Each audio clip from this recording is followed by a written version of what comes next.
Hello friends, Lindsay here, the Frugal Crafter. It is Sat Chat time. I'm filming this around 1:30 in the afternoon on Friday. I hope you had a great week. Hope you're having a good weekend. And you'll notice that, well, I don't know if you noticed, the background's a little bit different. I don't have any artwork on display right now because, honestly, I didn't paint anything this week. This week has been the week of the declutter, defrag, cleanup, general year beginning tidy. I'd say year-end tidy, but it's more of a beginning tidy. I actually started in the room of Hoard before the last Sat Chat. I was talking about the whole defrag, but I really kicked it in high gear this week. Last weekend I did quite a bit of work. I pulled down the bench with all the markers where the sewing machine was and hauled that all down and did a big chalk mural on the wall and then put my pottery wheel over there. So I'm looking forward to being able to do pottery over there. I think it'll be nice year-round to do that over there, although I might miss the summer pottery shed. But I was just feeling way too stressed out, maybe a little too spread out, because I had some stuff when I brought the stuff in this fall because it got cold out. I had it in another part of the basement. Then we had that basement flood like right before Christmas. And luckily the pottery wheel was unplugged and undamaged, but still was kind of like, I don't really want that so close to the sump pump. Jason didn't really want that stuff next to the sump pump area. And I felt like I can sprawl a little bit. The craft sprawl is real. So I'm like, I need to get myself contained again. I need to contain this insanity. And so that's what I did. I also was feeling really tired this week and out of sorts, and I just could not, I couldn't get motivated to do much. I guess I needed to do the clean out because I think that's kind of where I was creatively blocked, was just looking around and seeing all the stuff I should be doing and kind of getting stuck doing that. I did a comparison video with some colored pencils this week and posted it, and I think that was one of those things that's like, Lindsay, you need to get this done so you can move those pencils, put them away where they go, and get them out there, because sometimes I'm really I get the chance to try a product just when it's hitting the stores and stuff, and I love to be able to evaluate and review products when they're brand new, because then people are looking for that information when something's new. They want to know if it's worth spending their money on or not, or if they should skip it, or if it's just like something they already have.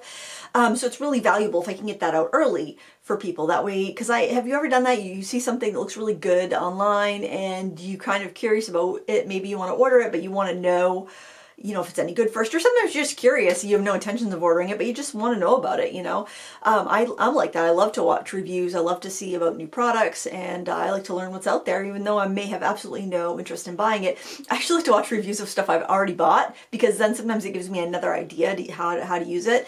If I have something and I'm just kind of like meh about, like maybe I was excited for it, I bought it, I used it, didn't really like it. Sometimes watching somebody else's review of a product like that will reinvigorate me, inspire me if I see they did something really cool with it, or maybe they had an idea to use it that's different than how I was going to use it. So I think having those reviews out there are valuable. So I had received the 50 metallic and 75 pastel Brewfuner pencils that were just hitting the store shelves, and I'm like, really, that would be a good thing to get done, and then you can put them away, because I wanted to add the pastels to my collection over there, because I've reached for those a lot, and I do like the pastel tones. I have a set upstairs with my older Prismacolors, and they're just wonderful for blending stuff out and getting that kind of really smooth, creamy look. So I did get that done, and then I was kind of like hemming it hard. I'm like, is this even valuable? I don't feel like I'm giving it my all. I feel like I'm giving it my some, and I just felt like last couple of weeks I'm just giving my some. I'm not giving my all, and I hate that feeling, because I don't know. I always see these opportunities, these things that I want to do. Oh, it'd be so good to do this, and it'd be so good to do that, and it'd be so good to do that, and then it's like. And then when you're just exhausted for reasons I do not realize, I don't know why I've been just so like emotionally exhausted, maybe because all the kids have been home. But anyway, I have been, and I think part of it was just like I just needed to reset everything. I needed to reset my diet. I started resetting my diet back right after Thanksgiving, Jason and I went to Sam's Club. I bought tons of vegetables and super healthy stuff, and stopped eating because I'd been making sourdough bread and stuff. It's like I cut out the bread, cut out the pasta, started eating lots of vegetables because I'm just like, I just felt like I need nutrients and not empty calories, and so I needed a diet reset. So I've been doing that, and maybe I'm a little tired from that, I don't know. But anyways, I guess I just need an overall life reset. And we put away the Christmas decorations last weekend, and that was good to kind of get the feng shui flowing, get the vibes flowing around. You know, like Christmas tree man, it just catches the vibes and doesn't let them flow, I guess. I don't know, but it's always good to get things decluttered. But then again, when you've got your kids home, things do not stay the way you've left them. And I'm glad to have them home. It's nice to have them home. But you know, you can leave the kitchen clean and then come in the next day and there's a sink full of dishes, and it's chaos. It's chaos, man. But it's good chaos. It's good chaos. The water pump is going as I'm filming. I don't know if you can hear that or not, but the water pump is going. I turned the furnace off when I started to film because it had just gone through a cycle, and I'm like, okay, I'm gonna get some filming done. And that's the other thing this week. I would be filming something, and Jackson's been building a TV cabinet for his TV, or a console or shelf, whatever you want to call it. And so all of his tools live here. My husband's workshop is on the kitty corner that way, on the opposite side of the room of Hoard, basically. And so he was using power tools, and you know, it's just been very noisy here, and I wouldn't say difficult to film because I just film anyway, but definitely having a lot of extra noise and stuff. So I think that was kind of making me feel like, I could just wait till next week, or I'll just wait till this, or wait till that, you know. But conditions are never perfect, so just gotta jump in there and do it. But it was a good time to get the you know, the decluttering. And I have a friend who was a preschool, and you know, pull supplies that I'm no longer needing for her, and all of that. Yeah, I found like a pack of, it was like 15 small dry erase boards and erasers. It's like, why? It was sent from a company that wanted me to feature some of their stuff, and I'm like, this would belong really well on like a channel that's more like a teacher's channel or a homeschool channel or something like that. It's not really it was really a good fit for me, and it's like, I can't use that many. So yeah, and pass that along. Oh, my nose. Every time it films that chat, my nose starts running. But anyway, I put this here. I'm going to do a video. Actually, I'm going to finish filming that when I'm done this. But you can see I put the markers on top of this secretary. Oh, and I dropped down the shelf there because I couldn't close this otherwise. So I had to keep it open all the time, which is not a big deal, but when I had a big canvas on the easel, it would like bump this, so I haven't had any big canvases on the easel. So I did that. I did keep the little blocks back here, so if I do want to raise that back up again, I can. But I covered it with some collage paper that I had, some Jane Davenport collage paper that's been like sitting in the room of Hoard for like years, unused. So I put that there in the back, and just put my stapler and put away the stuff that had been sitting around there, and added stuff that made sense in there a little bit more. Yeah, anyway, maybe I'll just save that for that video because I have revamped a lot. I've revamped the room of Hoard, I've revamped the office. It's been a lot of revamping. It's been a lot. But yeah, I like the color. Still looking at the color behind me. I actually put that puzzle, that color wheel puzzle, I set that up there for now, but I think I'm just going to leave it up there on top of there. I know it is kind of pretty to have in the background, but I don't know. It's always in flux. It's always changing. I have one empty cube in my little cube unit there. Boy, that water pump's really annoying me. I hope it's not annoying you as much as it's annoying me. Oh, because I waited to film till it was quiet. See, I'm just off this week. I'm just off. I'm feeling just kind of blah. I don't think I can talk for 27 minutes today. Maybe I can. I mean, I guess you'll know because you'll see how long the video is. I guess I could do a quick pan around the room and you could see how I've changed things up a little bit. Mostly just clean more than changed, I should say. Oh, over there, over by the watercolor thing, I put up a couple, actually my son put up a couple things in here that were in the other room so I could have my some of my wheel stamps up there and some other stamps, and I cleaned off and dusted the top of that armoire which holds finished artwork. I put a bench there that was in the other room and added it to that, and then I can put my I have all my sewing stuff in here now, and in that tote is my sewing machine, so that's there.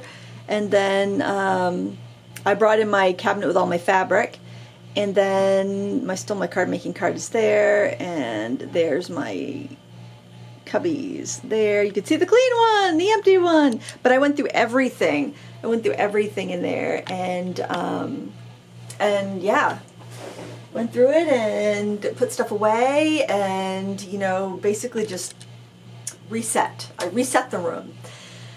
Oh gosh, I'm boring this week. There.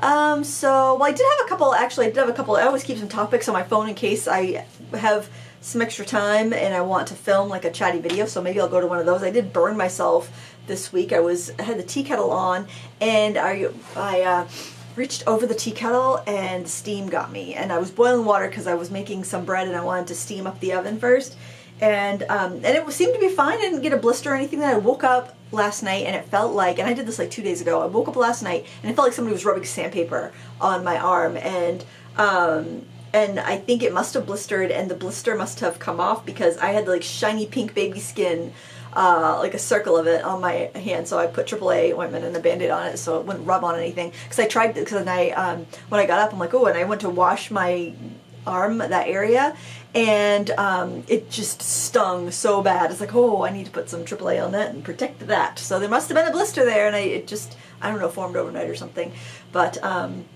there was that, and I've done that before, so when I reached over and I knew it was a split second too late that was steam there. I didn't grab it, because when I was like 10, it was like 1985, maybe I was 9, but I remember it was Super Bowl. It was Super Bowl night, and I was at home with Mom, and Dad had gone off to a Super Bowl party, and I remember the Chicago Bears was playing, because that's the team my dad was rooting for, and I didn't know anything about football, but I was rooting for the Chicago Bears too, because Dad was, and I reached over the tea kettle to turn off the oven, turn off the stove, and blast it with the tea kettle, and I grabbed my arm just out of instinct and pulled the skin off. It was so bad. I probably still have I had a scar for the longest time on my arm, and we had to go to the hospital, and they had to it was so gross. They had to peel the skin and like put stuff on it and bandage it up, and oh, it was so gross. It was so gross. And I remember that so fondly, because you know, we have our negative memories are stronger than our positive memories. Isn't that a little bit of interesting psychology? Man, that water pump is still going. That is, I really hope you can hear that. And then what else? Oh, so this is also kind of interesting. There was this thread I had seen online. It was in one of the crafting groups on Facebook, and they were talking. People were looking for Copic alternatives, and of course I read the thread because I'm always interested in like alcohol marker alternatives, because there are so many good ones, and I personally have been quite irritated with Copic since they made their refill bottles half the size a couple of years ago. I know you've probably heard me complain about this so many times, so I'll just end it there. But what I didn't know was that about 3 years ago, the Copic company's kids took over the business. And when they say their kids took over the business, generally in Japan, when they want to pass on a business, they adopt the people they want to pass the business on to, so it's not necessarily children. I just thought that was an interesting fact. You know, why there's so many family businesses in Japan, it's not that the generations want to take over the family business, they adopt the people that take over the business. It's totally interesting. But anyway, I don't know if these are biological kids of the Copic owners or adopted adults, how they do that over there. I'm not sure. I just find it fascinating. Probably should have researched it before I went into talk about stuff I didn't know. But apparently, anyway, ownership changed about 3 years ago. Well, the refills got smaller, and that's the thing that really irritated me. But I still have my Copics. I still use them. They're back here. I just don't buy Copic refills anymore. I have a bunch of the lighter color ones because those are what I go through quicker. But other than that, I'll just mix my alcohol inks and make my own refills, and everything's fine. I haven't had any issues with any of my Copic markers. They're all tip-top shape, working great. They're, I don't know, let's see, I think I got them in 2008 or 2009, so they're like, you know, 14 years old, and they're still going strong. So they were good products. Well, so many people in the thread were complaining about their markers only being a couple of years old and drying out, and and they were really unhappy with the quality, and they feel like they have to re-ink them all the time, replace the nibs all the time, and people were like, oh, just refill them, it's your problem, don't get rid of them. Well, come to find out, there's all these, like on these newer Copics, they went to a different, like I guess 2 or 3 years ago, they went to a different factory to have the marker bodies made, and all the caps, I can't say all the caps, but a lot of the caps have developed these hairline cracks in them, and so air gets in and the markers dry out, and then the nibs harden up, so you have to replace the nibs, which are like $3 a pop at least. I'm trying to think, you get a pack of 3 Copic nibs for about $9. Maybe you can get them for like 7 or 8 on sale, but still, that's more expensive than a fully inked brush marker from another company. So, so anyways, I didn't realize that that was happening too. I just was so annoyed by the refill inks getting smaller that I did not, because for the same price, the refill inks got smaller for the same price. In fact, I was on Marco's Paper because they were doing a big sale for New Year's, and I was just looking to see what their refills were going for, and their regular price on the refills were $8.99 for those tiny little refills, and it's like, so even with the 30% off sale, it would have been the same price I was paying for the full 25cc ink refills, you know, 4 years ago. So I didn't buy any. But anyway, I was curious though, because it's like, well, if the price is low enough, I would grab them, but I'm not paying $6 for that tiny amount of ink when I can go to Blick and buy the Blick refills for that price that are twice as big.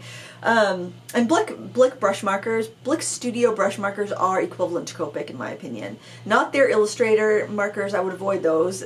Those come out like once a year and they're awful. But the Blick Studio ones that look like this are fabulous.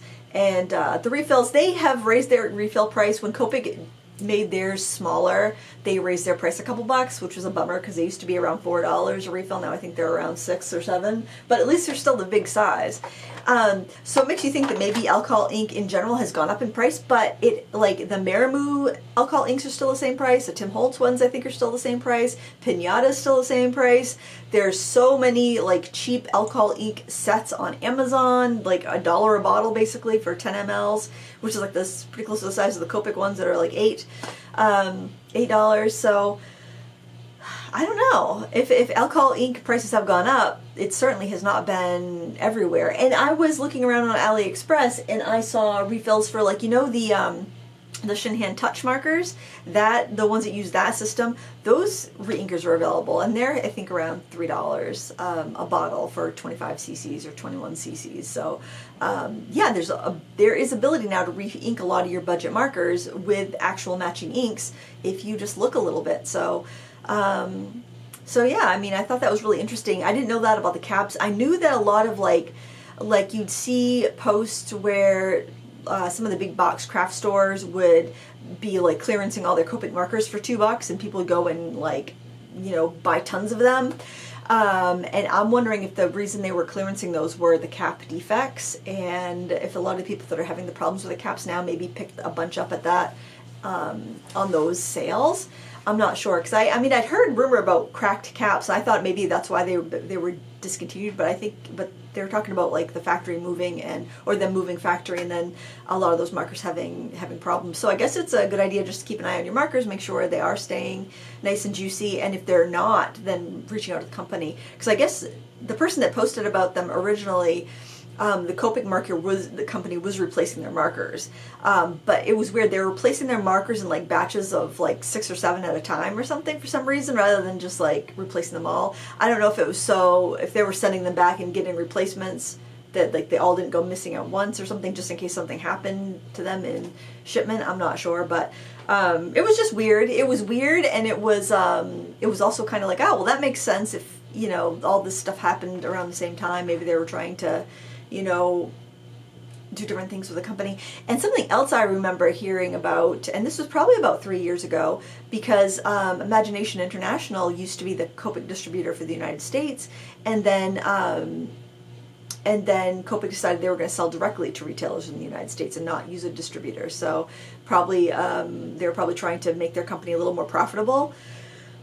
Which, you know, you can't blame a company for wanting to be profitable, but you can blame them for having diminishing quality and not getting what you've been using to pay, what you're used to paying for, and especially when they're the most expensive brand out there, and, you know, you're expecting a certain level of quality, and that's why you're paying that price, because you want that certain quality and you're not getting it. So that's certainly something to complain about, especially when there's so many cheaper alternatives. And it kind of makes you wonder if maybe their company was losing money because of all the affordable alternatives now that have gotten good.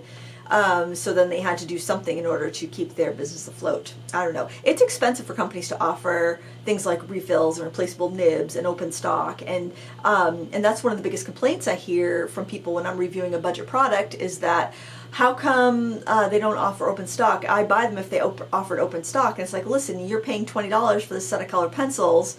If they offered open stock for these 72 pencils or whatever, they probably have to charge $1 a piece. Are you going to buy?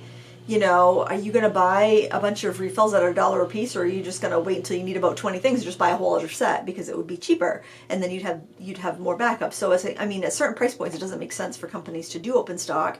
It costs a lot of money for companies to do open stock because they have to carry, instead of carrying one product, a set of 72 pencils, they have to carry 73 products, or maybe even more than that. They've got to carry the one main set, then they got to carry all the individual colors. Some of those colors are going to sell well, some of those colors are going to sell poorly, and then they've got to get retailers, if they're going to sell off to retailers that are willing to stock 73 items, which most would not. And a lot of these companies sell on Amazon or AliExpress, and Amazon's kind of expensive for companies to do business with. They have to pay listing fees, and then they've got to have warehouse space to keep all those things, because if you're ordering from Amazon from some company you're not really familiar with, you want something that's going to be shipped or fulfilled by Amazon.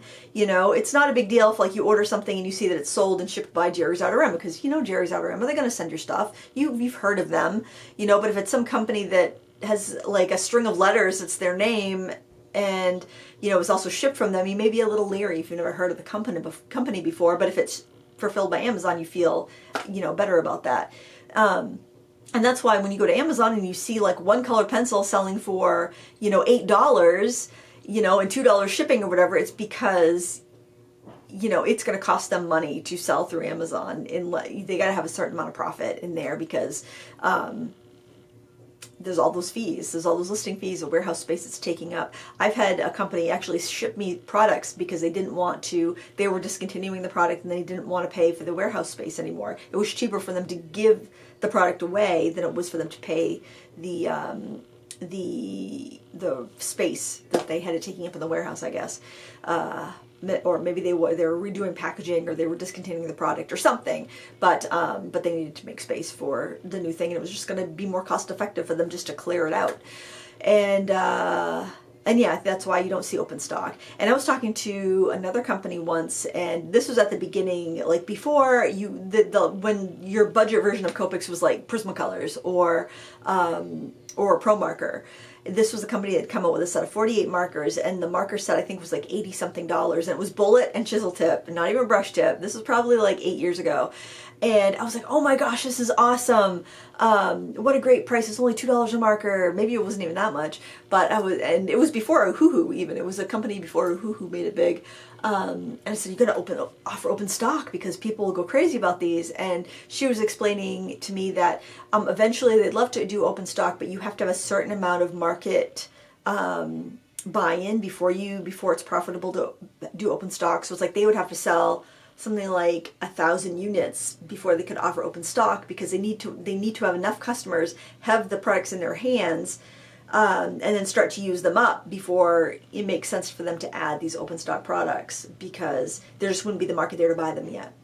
And I was like, oh yeah, so it's just things like that you don't consider as a consumer. Then once you kind of go behind the scenes a little bit, it makes total sense why there's not open stock for so many products. It's just the profit margin isn't there. They'd have to charge so much for these individual products that are you going to pay $2 for a no-name brand color pencil when you can get a Prismacolor for $2 or less? Like, no, you're not. You're going to go with what, the tried and true, with what you know. So I think that's the big reason.